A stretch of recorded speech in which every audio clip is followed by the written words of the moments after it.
ይህ የኢትዮ ግዕዝ የሆሮስኮፕ ቻናል ነው። የቪርጎ የካቲት 2018 የሆሮስኮፕ ትንታኔ ሕይወትን የማደራጀትና አዲስ ምዕራፍ የመጀመሪያ ወር። ሰላም ጤና ይስጥልኝ የኢትዮ ግዕዝ የሆሮስኮፕ ቻናል ቤተሰቦች፣ ታታሪዎቹና አስተዋዮቹ የቪርጎ ኮከብ ቤተሰቦች፣ ሕይወታችሁ ልክ እንደ ሰዓት ሞተር ያለ ምንም እንከን እንዲሠራ ትመኛላችሁ። ሁከትና ብጥብጥ በዝቶባችሁ መቼ ነው ነገሮች መስመር የሚይዙት ብላችሁ ጠይቃችሁ ታውቃላችሁ? እንግዲያውስ እንኳን ደስ አላችሁ።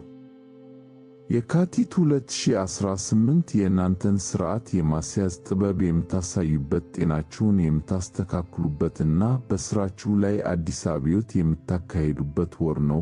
በዚህ ወር ከ8 ዓመት በኋላ ለመጀመሪያ ጊዜ የሚከሰት ልዩ የፀሐይ ግርዶሽ አለ። ይህም በዕለት ተዕለት ሕይወታችሁ ላይ ትልቅ ለውጥ ይዞላችሁ ይመጣል።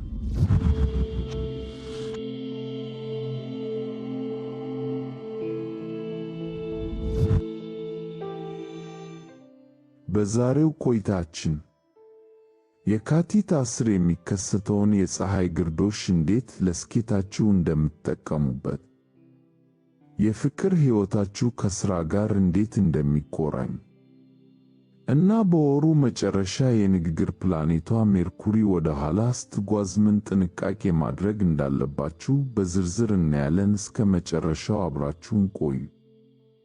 ይህ የኢትዮ ግዕዝ የሆሮስኮፕ ቻናል ነው። የተሻሉ የሆሮስኮፕ ትንታኔዎችን ወደ እናንተ ለማድረስ ያግዘን ዘንድ ቻናሉን ሰብስክራይብ፣ ላይክ እና ሼር ያድርጉ።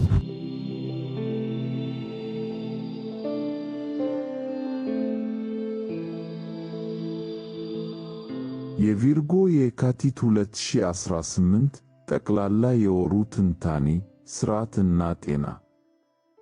ውድ ቪርጎዎች፣ እስከ የካቲት 11 ድረስ ፀሐይ በአኳሪየስ ምልክት ውስጥ ትገኛለች። ይህ ለእናንተ ስድስተኛው የቤት ክፍል ወይም የጤና፣ የሥራና የቅልጥፍና ዘርፍ ነው። ሕይወትን ማቀድ። በዚህ ወቅት ውስጣችሁ ያለው ፕሮጀክት ማናጀር ይነቃል። ሕይወቴ እንዴት በሰላም ሊጓዝ ይችላል ብላችሁ የምታስቡበት ጊዜ ነው። ሥራችሁን በቴክኖሎጂ ለማቅለል፣ አዳዲስ አሰራሮችን ለመዘርጋት እና ጊዜያችሁን በአግባቡ ለመጠቀም ኮከቦቹ ይረዷችኋል። በተለይ በወሩ የመጀመሪያ ሳምንት 5 ፕላኔቶች በዚህ ዘርፍ ስለሚሰበሰቡ ለውጥ ለማምጣት ካሰባችሁ ትክክለኛው ጊዜ አሁን ነው። ጥር 24 ዕረፍትና መፈወስ። ከወሩ መጀመሪያ ጥቂት ቀደም ብሎ ጥር 24 በአንበሳ ምልክት ላይ የሚወጣው ሙሉ ጨረቃ በቃችሁ ይላችኋል። ያለፈው ወር ውጥረት የበዛበት ሊሆን ስለሚችል በዚህ ቀን ዕረፍት እንድታደርጉ፣ የተከማቸ ስሜታችሁን እንድትለቁና ራሳችሁን እንድትንከባከቡ ይመከራል። ለረጅም ጊዜ ሲያታግላችሁ የነበረን ጉዳይ ለመጨረስ ወይም መጥፎ ልማድን ለማቆም ይህ ቀን ተመራጭ ነው። የካቲት 10 አዲሱ ጅማሮ ግርዶሽ። የካቲት 10 ቀን ልዩ የፀሐይ ግርዶሽ ይከሰታል። ይህ ከ2010 ዓመተ ምህረት ወዲህ ለመጀመሪያ ጊዜ የሚከሰት በመሆኑ በሥራችሁ ወይም በጤና አጠባበቃችሁ ላይ አዲስ ምዕራፍ ይከፍታል። ምናልባት አዲስ ሥራ ልትጀምሩ ወይም የአመጋገብና የስፖርት ልምዳችሁን ሙሉ በሙሉ ልትቀይሩ ትችላላችሁ።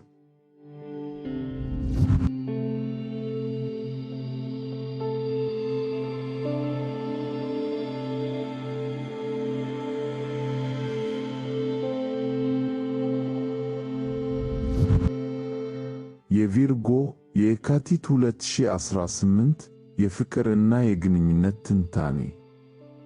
ለእናንተ ለቪርጎዎች ፍቅር የሚገለጸው በተግባር ነው። በዚህ ወር ግንኙነታችሁ ይበልጥ ትርጉም የሚሰጠው አጋራችሁ ሲረዳችሁ ወይም አብራችሁ ስታቅዱ ነው።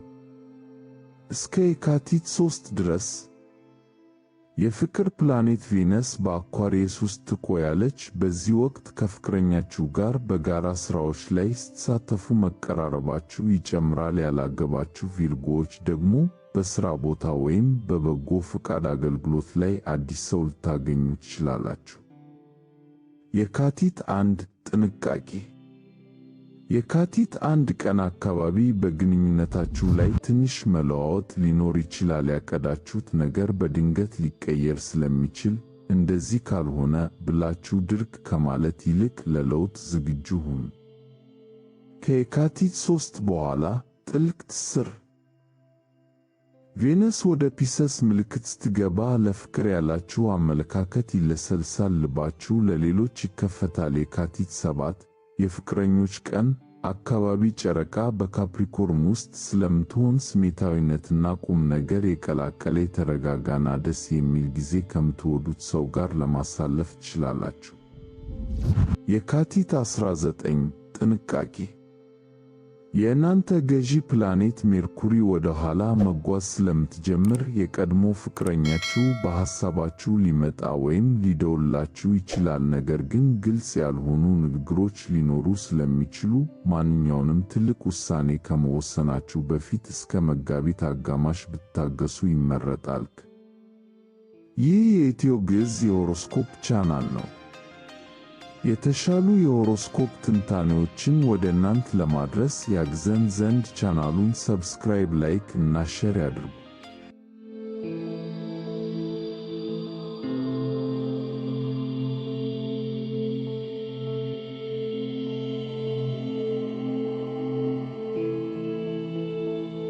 የቪርጎ የካቲት 2018 የገንዘብና የሥራ ሁኔታ።